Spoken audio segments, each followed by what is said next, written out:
Kalau kemudian dikatakan bahwa anti asing, dukung Jokowi mengambil alih Freeport, dukung Jokowi mengambil alih Newmont, dukung Jokowi mengambil alih sumber-sumber daya alam kita. Hati-hati kalau kita bicara Freeport, sekarang bukan miliknya Amerika. Karena orang masih Freeport. Itu sudah milik Indonesia, itu sudah dimiliki oleh MinID. Yang pernah disampaikan, oleh Adian Napitupulu dalam Mata Najwa itu dengan sangat menghina, mengatakan, "Wo, kerja sama gue deh, jok, bagi gue kerjaan dong." Itu sangat menghina dan saya nggak akan lupa juga itu. Banyak yang membisiki kepada saya, "Pak, hati-hati, Papua bisa lepas. Pak, hati-hati, Bapak bisa digulingkan. Pak, hati-hati." Kalau Anda yang saat ini masih merasa nggak rela, masih merasa sakit hati, lalu Anda melakukan upaya untuk memecah belah persatuan ini dan untuk menggagalkan, Anda salah alamat. Assalamualaikum warahmatullahi wabarakatuh. Memang sangat disayangkan ya, politikus sekelas Adian Napitupulu begitu berbeda pandangan berbalik 180 derajat membenci Jokowi. Begitu juga dengan sosok Babe Haikal Hasan yang tadinya pembenci Jokowi kini merapat ke Jokowi, yang tentunya dengan Prabowo juga. Akankah guyonan intrik tersebut didasarkan dari kepentingan kekuasaan, jabatan yang diidamkan tak kunjung datang, atau kekecewaan yang berujung dengan kebencian? Dalam video kali ini kita saksikan keruntuhan Adian Napitupulu yang dulu dieluk-elukan kini jadi bahan tertawaan. Mari kita simak saja detik-detik Adian dipermalukan Haikal Hasan. Saat ini Presiden Jokowi sudah membangun 4.000 km jalan, 40 pelabuhan, puluhan bandara, dan sebagainya. Jalan itu dibangun tidak untuk jalan, pelabuhan dibangun tidak untuk pelabuhan, bandara dibangun tidak untuk bandara. Semua dibangun untuk meningkatkan pertanian, perkebunan, industri, wisata, dan semuanya berarti lapangan kerja buat kita semua. Semua berarti kesejahteraan buat kita semua.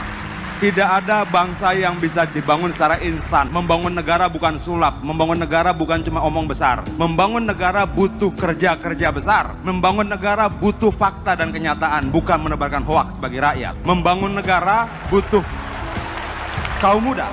Kenapa saya bilang butuh kaum muda? Karena negara yang tidak percaya pada kekuatan kaum mudanya tidak akan pernah punya masa depan. Tenang saja, Pak. Saya sudah ada di sini.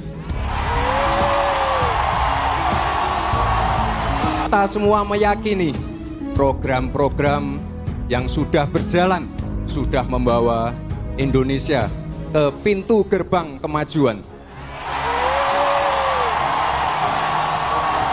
Mungkin nggak bangun pabrik tanpa jalan? Mungkin nggak bangun perkebunan tanpa jalan? Mungkin tidak membangun industri tanpa jalan? Mungkin tidak membangun pertanian tanpa jalan? Mungkin tidak membangun pariwisata tanpa jalan? Artinya jangan dipisah-pisah. Jalan tidak semata-mata persoalan distribusi. Jalan juga bagian penting untuk membangun industri, membangun wisata, membangun produksi, membangun pertanian, perkebunan, dan sebagainya. Kadangkala banyak orang melihat sangat sederhana. Dia melihat jalan cuma kumpulan aspal. Dia melihat jalan cuma kumpulan semen. Bukan, jalan adalah arah media membangun peradaban dan lapangan kerja. Kalau ditanya itu prestasi atau itu tragedi, mungkin jawabannya itulah fakta kita. Ini tidak bisa disimpulkan tragedi, tidak bisa disimpulkan yang lain. Faktanya memang seperti itu. Kenapa? Bagaimanapun juga Jokowi harus memperbaiki warisan kerusakan sekian puluh tahun. Kenapa kemudian di pihak sebelah bicara anti asing, tapi ketika Freeport diambil alih malah marah-marah? Kenapa ketika kemudian di sana bilang antek asing, tapi ketika Newmont diambil alih ngomel-ngomel? Artinya kita harus konsisten dengan kata-kata kita. Kalau kemudian dikatakan bahwa anti asing, dukung Jokowi mengambil alih Freeport, dukung Jokowi mengambil alih Newmont, dukung Jokowi mengambil alih sumber-sumber daya alam kita. Karena itu akan menjadi jawaban buat kita di kemudian hari, bahwa pekerjaan akan terbuka besar kalau seluruh kekayaan alam kita kuasai sendiri. Hati-hati kalau kita bicara Freeport, sekarang bukan miliknya Amerika. Karena orang masih Freeport. Itu sudah milik Indonesia, itu sudah dimiliki oleh MinID. 51%, dulu kita hanya punya 9%. Dan sekarang sudah kita miliki 51% dan sebentar lagi akan menjadi 61%. Pokoknya kita terus ambil. Dari tembaga, yang saya lihat di lapangan tembaga menjadi barang-barang yang sudah jadi, copper foil, kabel, rangka mobil, dan yang ketiga boksit. Hilirisasi di boksit sudah jadi, yang satu di Bintan, kemudian minggu depan saya juga akan resmikan di Mempawah, di Kalimantan Barat. Jadi lagi satu, berarti ada dua. Dari sini nanti akan jadi yang di Mempawah ini miliknya BUMN. Akan jadi aluminium, velg mobil, bodi pesawat, semuanya.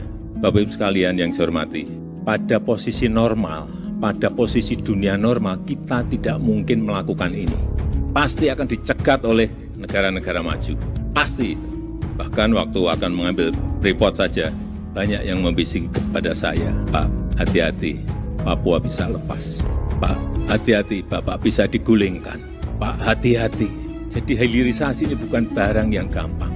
Karena Freeport sendiri sudah 55 tahun beroperasi, nggak pernah mau membangun yang namanya smelter.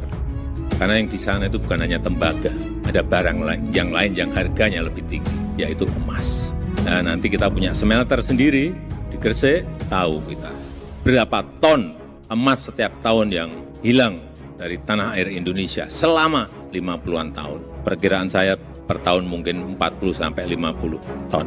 Baru perkiraan, nebak-nebak. Tapi nanti kalau sudah berproduksi baru kita tahu betul, oh ternyata ada emasnya sekian ton per tahun. Jadi kalau tadi bisikan ke saya ya tadi, ya karena barang yang tadi saya sampaikan. Mari kita lihat pada sejarah 2019, kurang apa kerasnya, kurang apa kita sampai di ujung perpecahan yang dahsyat sekali.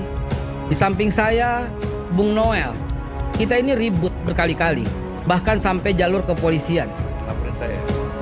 Pakai mikrofon dong, pakai mikrofon dong. Ya. Ini beliau yang laporin saya nih. Ya. 2014 ya, 19. Kurang ribut apa 2019? Itu hampir di ujung gitu loh. Yang satu bilang menang, yang satu bilang curang dan sebagainya, dengan kekuatan massa yang seimbang. Lalu tiba-tiba Jokowi datang ke rumah Pak Prabowo loh untuk meminta bergabung loh. Yang pernah disampaikan oleh Adian Napitupulu dalam Mata Najwa itu dengan sangat menghina, mengatakan, "Wo, kerja sama gue deh, jok, bagi gue kerjaan dong." Itu sangat menghina dan saya nggak akan lupa juga itu penghinaan yang dilakukan Bang Adian di Mata Najwa terhadap Pak Prabowo. Pada waktu itu Pak Prabowo tuh diminta untuk bergabung, baik oleh Presiden Jokowi dan yang lain-lain tokoh-tokoh yang mendatangi rumah Pak Prabowo. Lalu Pak Prabowo bersedia bergabung. Demi apa coba? Demi kita semua, demi ratusan juta rakyat Indonesia yang pada waktu itu hampir saja terjadi bentrokan yang luar biasa. Kalau kita sadar berbangsa dan bernegara yang baik. Lihatlah kembali itu, 2024 harus terjadi lagi suasana damai sebagaimana 2019 yang hampir pada ujung perpecahan. Kalau kita cinta dengan bangsa ini, hentikanlah semua isu-isu yang nggak jelas demi persatuan dan kesatuan bangsa. Kalau Anda yang saat ini masih merasa nggak rela, masih merasa sakit hati, lalu Anda melakukan upaya untuk memecah belah persatuan ini dan untuk menggagalkan, Anda salah alamat. Entah terbuat dari apa hatinya Pak Prabowo yang bisa memaafkan semua orang yang mencela dan memakinya. Mungkin beliau lebih kuat hati daripada semuanya karena hatinya tetap tulus memaafkan dan dia korbankan banyak sekali hal yang nggak mungkin bisa kita sebutkan demi untuk persatuan dan kesatuan. Jadi kalau Anda cinta tanah air ini, hentikanlah semua isu-isu itu. Yuk, kalau ternyata ada yang salah, proses saja di mata hukum dan mudah-mudahan Indonesia ke depan jauh lebih baik dari Aceh sampai Papua untuk anak cucu kita tetap berbineka tunggal ika. Amin. Mudah-mudahan ini harapan kita semua.